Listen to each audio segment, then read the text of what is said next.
नमस्कार साथियों, स्वागत है आपका आज के नए सेशन में। दोस्तों, हम पढ़ रहे थे राज्य के नीति निर्देशक तत्वों के बारे में। तो हमने कुछ प्रमुख तथ्य थे, उनके बारे में हमने पढ़ लिया, प्रमुख इंपॉर्टेंट पॉइंट थे। ठीक है, तो आज हम पढ़ने वाले, देखो राज्य के नीति निर्देशक तत्व क्यों इंपॉर्टेंट है, क्योंकि जब राज्य कोई योजना बनाएगा तो राज्य की योजना बनाने में उन सारे तत्वों का होना बहुत जरूरी है। आर्टिकल 36 से लेकर 51 तक दिया गया है, 36 से 51 तक इनके बारे में उल्लेख दिया गया है। और समय समय पर क्या हुआ है कि इन सारी चीज़ों के बारे में सरकारों ने, राज्य ने जब भी योजनाएं बनाई हैं तो इन सारी चीज़ों को क्रियान्वयन इनका करने के लिए समय समय पर क्या बनाए गए हैं, अधिनियम बनाए गए हैं। तो इन्हीं से बहुत सारे एग्जाम्स में क्वेश्चन आते हैं। तो इन्हीं अधिनियम के बारे में हम पढ़ने वाले हैं। कौन कौन से अधिनियम जो प्रमुख है वो बनाए गए हैं, वैसे बहुत सारे हैं जो प्रमुख है, जो अधिकतर एग्जाम में पूछा जाता है। देखो, आजकल वो पैटर्न नहीं है कि आर्टिकल 36, 37 बताओ, आर्टिकल 40 बता दो, 42 बता दो, ये सब नहीं आता एग्जाम में। ठीक है, आजकल वो क्या पूछ रहे हैं कि अगर राज्य के नीति निर्देशक तत्व हैं तो उनसे संबंधित जो भी अधिनियम बने हैं और कब बने हैं, उनके वो महत्वपूर्ण क्यों है। ठीक है, तो उनसे संबंधित अधिकतर क्वेश्चन पूछे जाते हैं। तो आज हम उन्हीं के बारे में देखते हैं कि कौन कौन से ऐसे अधिनियम हैं जो बनाए गए हैं, कौन कौन से ऐसे तत्व हैं, अधिनियम है जो इंपॉर्टेंट है। ठीक है, एग्जाम पॉइंट ऑफ व्यू से बहुत ज्यादा इंपॉर्टेंट। तो हम पढ़ेंगे राज्य के नीति निर्देशक तत्वों का क्रियान्वयन किन आधारों पर किया गया और कौन कौन से जो महत्वपूर्ण अधिनियम है वो बनाए गए। तो सबसे पहले, और वैसे बोरिंग हो सकता है ये, क्योंकि याद करना है इसमें, आज के सेशन में बहुत सारी चीजें याद करना है, लेकिन ये बहुत ही ज्यादा महत्वपूर्ण है। आप रिलेट कर लेंगे इसको, बहुत सारे प्रीवियस एग्जाम्स में यहाँ से क्वेश्चन बने हैं। तो चलो जल्दी शुरू करते हैं। तो ध्यान रखना कौन कौन से अधिनियम बने हैं, थोड़ा सा अधिनियम के बारे में पढ़ेंगे। न्यूनतम मजदूरी अधिनियम, न्यूनतम मजदूरी प्रत्येक व्यक्ति को कितना समय समय पर क्या होता है कि न्यूनतम मजदूरी बढ़ाई जाती है। तो न्यूनतम मजदूरी अधिनियम कब आया था? यह आया था आपका 1948 में, इसको ध्यान रखना है। अगला है मजदूरी संदाय अधिनियम, ये कब आया था? 1936 में आया था। ये याद ही करने पड़ेंगे, मजबूरी है, चाहे कुछ भी समझ लो इसको, और महत्वपूर्ण भी है, और नॉलेज के हिसाब से बहुत जरूरी भी है कि इतनी थोड़ी बहुत चीजें हमें पता होनी चाहिए। ज्यादा नहीं करेंगे हम, थोड़े बहुत है, मुश्किल से 10-15 है। ठीक है, औद्योगिक विवाद अधिनियम कब आया था? 1947 में। ध्यान रखना, उद्योग, जब उद्योगों के बीच में विवाद हो जाता है तो उससे निपटारा किस प्रकार से किया जाएगा, तो वो अधिनियम कब आया था? हमारा 1947 में आया था। सामुदायिक विकास कार्यक्रम, बहुत ज्यादा मस्ट इंपॉर्टेंट पॉइंट है ये। सामुदायिक विकास कार्यक्रम एग्जाम में बहुत आता है। ये कब शुरू किया गया था? 1952। ठीक है, सभी का विकास जो कार्यक्रम है, सामुदायिक विकास कार्यक्रम 1952 में शुरू किया गया था। सूखा संभावित क्षेत्र कार्यक्रम, ये जो शुरू किया गया था, अधिनियम आया था, ये कब आया था? 1973 में आया था। कि सूखा प्रभावित क्षेत्र हैं वहां पर किस प्रकार से कार्यक्रम चलाया जाएगा, कैसे कार्यक्रम चलाने चाहिए, किस आधार पर कार्यक्रम होगा, तो वो 1973 से इसकी शुरुआत हुई थी। न्यूनतम आवश्यकता कार्यक्रम, प्रत्येक व्यक्ति को जो न्यूनतम आवश्यकता होती है वो कार्यक्रम कब शुरू किया गया था? तो 1974 में, 1974 में। जवाहर रोजगार योजना मस्ट इंपॉर्टेंट है, तो हर एग्जाम में पूछी जाती है इस बार। ठीक है, तो जवाहर रोजगार योजना कब आई थी? 1999 में। इसको हम ध्यान रखेंगे कि जवाहर रोजगार योजना की शुरुआत कब हुई थी? 1999 में। राष्ट्रीय ग्रामीण रोजगार गारंटी योजना की शुरुआत कब हुई थी? 2006 में। थोड़ी सी ये योजना वगैरह भी है, अधिनियम भी उसमें शामिल है, तो हम दोनों सारी चीजों को मिलाकर पढ़ लेंगे जो important exam point of view से। ठीक है, तो राष्ट्रीय ग्रामीण रोजगार गारंटी योजना कब आई थी? 2006 में, इसको ध्यान रखेंगे।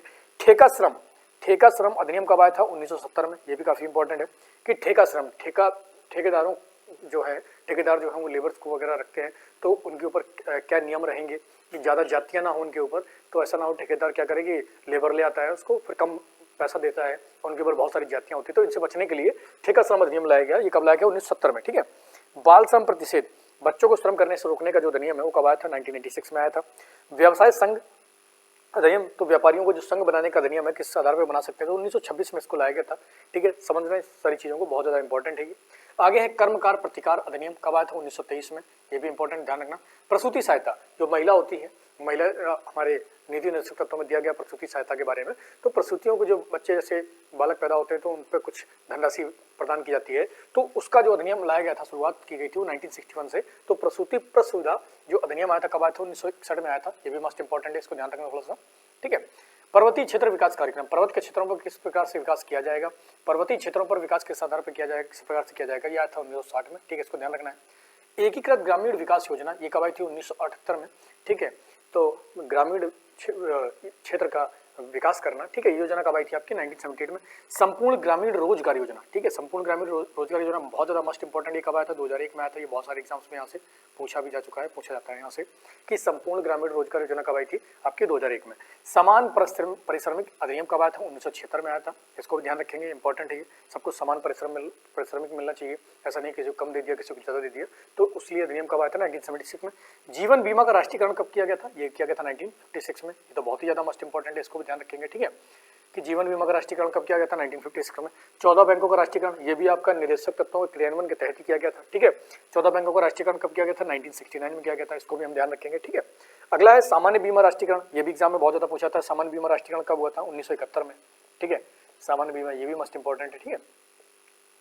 तो सामान्य बीमा राष्ट्रीयकरण कब हुआ था, 1971 में। शाही खर्च की समाप्ति, मतलब राजा महाराजाओं वाले शाही खर्चों की जो समाप्ति होती है वो कब कर दी गई थी, 1971 में पूरी तरीके से इसको समाप्त कर दिया गया था।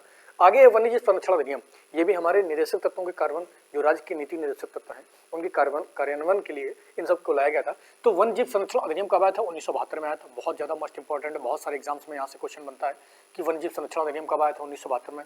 वन संरक्षण अधिनियम भी बहुत पूछा जाता है, तो वन संरक्षण अधिनियम कब आया था, 1980 में। राष्ट्रीय वन नीति कब आई थी, तो 1988 में आई थी, ये भी बहुत ज्यादा इंपॉर्टेंट है। वन संरक्षण की वनों का संरक्षण किस प्रकार से किया जाएगा, वन्य जीव संरक्षण किस प्रकार से किया जाएगा, और राष्ट्रीय वन नीति, तो एग्जाम थोड़ा कमेंट करके बताएंगे कि राष्ट्रीय वन नीति के तहत भारत में कम से कम कितना परसेंटेज जो है वो जंगलों से परिपूर्ण होना चाहिए भारतीय क्षेत्र, ठीक है। जल्दी से कमेंट करके बताएंगे कि कितना भारतीय क्षेत्र में कितना मिनिमम परसेंटेज कितना होना चाहिए जंगलों का, ठीक है। राष्ट्रीय महिला आयोग का आयोग बनाया गया था, ये भी इसी के तहत ही बनाया गया था 1992 में, ध्यान रखना, बहुत एग्जाम में पूछा था राष्ट्रीय महिला आयोग की स्थापना कब हुई थी। अल्पसंख्यक आयोग कब बना था, 1993 में बना था, इसको ध्यान रखेंगे। और पिछले वर्गों के लिए आयोग जो बना था ये भी 1993 में बना था। तो ये कुछ प्रमुख जो हमारे अधिनियम है, योजना वगैरह है, ये एग्जाम में बहुत ज्यादा पूछे जाते हैं और इन्हें हमें याद करना है, इनको ध्यान कर लेना, कंटेस्ट कर लेना। बहुत सारे एग्जाम्स में यहाँ से क्वेश्चन बने हैं और आने वाले समय में भी बनते रहेंगे। अब वो जमाना चला गया आर्टिकल 40, पंचायतों का गठन 42, तो ये सारी चीजें अब एग्जाम में नहीं आती हैं।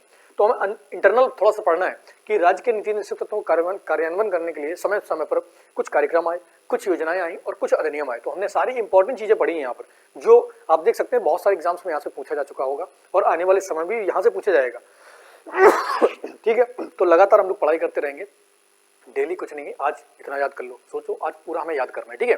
तो डेली 10 मिनट पढ़ना है, 10 मिनट से ज़्यादा नहीं पढ़ना है और इस तरीके से हम पूरा का पूरा सिलेबस खत्म करेंगे, पूरी पॉलिटी पूरा जीएस एकदम खत्म करने वाले, ठीक है। तो आज के लिए इतना ही बहुत है, इसको लेकिन याद कर लेना, बहुत महत्वपूर्ण चीज़ें हैं ये, बिल्कुल छटी हुई चीज़ें हैं, ज़्यादा एक्स्ट्रा नहीं है, लेकिन हर एग्जाम में यहाँ से क्वेश्चन बनते ही बनता है, ठीक है। तो आज के लिए इतना बहुत है, लगातार मेहनत करते रहो। 2023 में हर वर्ग की वैकेंसी आने वाली, ध्यान रखना 2023 में इतना पेपर होगा कि 1-2 साल में जितना पेपर नहीं हुआ है, तो इसलिए लगातार मेहनत करते रहो। ये ना सोचना कि जब एग्जाम फॉर्म निकलेगा तभी हम पढ़ाई कर रहे हैं, नहीं, पहले से ही जो पढ़ाई करके रखेगा, जितने पहले से ही फॉर्म निकलने से 6 महीने 1 साल पहले से जो तैयारी कर रहा है वो एग्जाम निकालेगा। फॉर्म निकलने के बाद जो पढ़ाई कर रहे हैं तो बहुत मुश्किल हो जाता है उनके लिए, ठीक है, फिर ज़्यादा मेहनत करनी पड़ती है।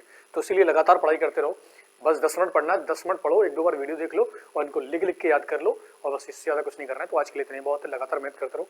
जय हिंद।